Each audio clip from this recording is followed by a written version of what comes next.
KF-21과 기동 활용 무기, 또 얼마 전 발사에 성공한 누리호 발사체까지 이런 방산 제품들은 초고온을 견딜 수 있는 소재가 있어야 개발이 가능합니다. 하지만 그동안 이 소재는 모두 수입에 의존해 왔는데요. 국내 한 연구원이 첨단 핵심 소재 개발에 성공하며 성과를 내고 있다고 합니다. 정영민 기자가 취재했습니다. 최초의 한국형 전투기 KF-21이 엔진 가동 시험을 위해 대기 중입니다. 엔진이 가동되자 왼쪽 엔진 노즐에서 분홍빛 화염 한 줄기가 세차게 뿜어져 나옵니다.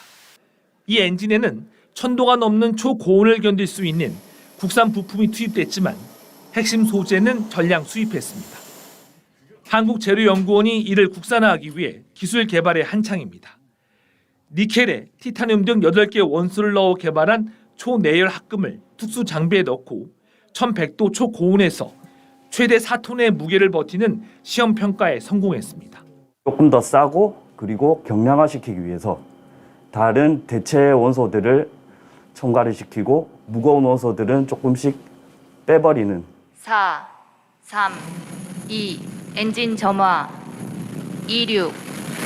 3,300도의 화염을 내뿜으며 우주 발사에 성공한 200톤의 누리호. 최근 국내에선 2,800도의 초고온에 마 2 이상의 초고음속까지 버틸 수 있는 소재가 개발됐습니다. 핵심 소재는 나노 크기의 세라믹 분말, 극초음속 미사일과 전투기 등 미래 첨단 무기를 개발할 수 있는 독자 기술을 확보한 겁니다.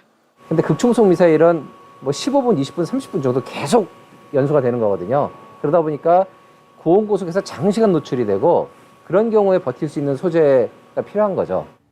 20년 전 장갑차용 고강도 알루미늄 소재를 개발해 대당 4천만 원의 수입 대체 효과를 거둔 데 이어 최근에는 탄소 섬유를 이용해 전투기 랜딩 기어 부품까지 국산화할 수 있었습니다. 하지만 국내 방산 소재 기술은 아직 걸음마 수준. 때문에 무기 체계 성능을 향상시키고 새로운 무기까지 만들어낼 수 있는 6대 핵심 소재 개발에 속도를 내고 있습니다. 초음속 미사일 등의 여러 가지 소재와 코팅 기술들을 개발을 좀 할 예정이고요. 또 IoT 기반 센서 소재 등을 개발해서 완제품 개발에 비해 수입에만 의존해야 했던 방산 부품 소재 분야. 이제는 첨단 소재를 확보하기 위한 과감한 투자가 선행돼야 할 시점입니다. MBC 뉴스 정영민입니다. K방산 그 현장을 가다 순서입니다. 정부가 방산 부품 국산화를 위해 5년 동안 강소기업 100개를 육성해 국산화율을 80%까지 끌어올리겠다고 발표했습니다. 특히 국산화율이 낮은 항공 분야의 핵심 부품 개발에 집중하기로 했는데 국산화 제도도 대폭 개선하기로 했습니다. 정영민 기자입니다. 우리 기술로 개발한 최초의 초음속 전투기 KF-21 보라매. 어떤 지형이든 자동으로 저공 비행이 가능합니다.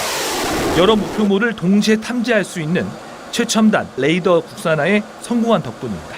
대한민국이 첨단 전투기 개발 국가에 한 발짝 다가서며 세계 항공우주 산업의 선두 그룹에 이런 노력에도 불구하고 항공 분야의 국산화율은 50%대에 머물면서 지난해 방산물자 국산화율은 77% 수준.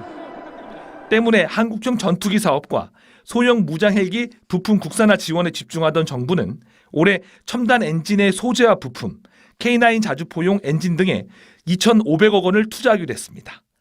내년부터 5년 동안에는 강소기업 100개를 육성해 기술부터 소재, 부품 개발로 이어지는 방위산업 공급망을 강화하겠다는 전략도 내놨습니다. 특히 이제 소재 부분에 대해서는 지금까지는 저희 정부 예산으로 지원하고 있지 않았으나 내년부터 예산을 확보하여 무기체계 개발과 생산의 효율성을 높일 수 있고 방산 수출 확대와 일자리 창출 효과도 기대된다는 겁니다.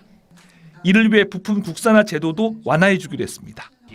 정부 과제 선정 기업에 가점을 부여하고 체계 적합성 시험이 불가능할 경우 유사한 환경에서라도 평가를 받도록 허용해 주기로 했습니다. 간담회 등을 통해서 업체들의 어려움들을 많이 식별을 했고요. 특히 그 개발한 품목에 대한 시험 평가 부분에 대한 어려운 부분들이 있어서 그 부분들에 대한 그 좀 개선하는 2010년부터 시작된 부품 국산화 개발 지원 사업. 덕분에 국산화에 성공한 부품 기업들의 지난해 매출은 1년 전보다 70% 넘게 증가한 217억 7천만 원으로 집계됐습니다.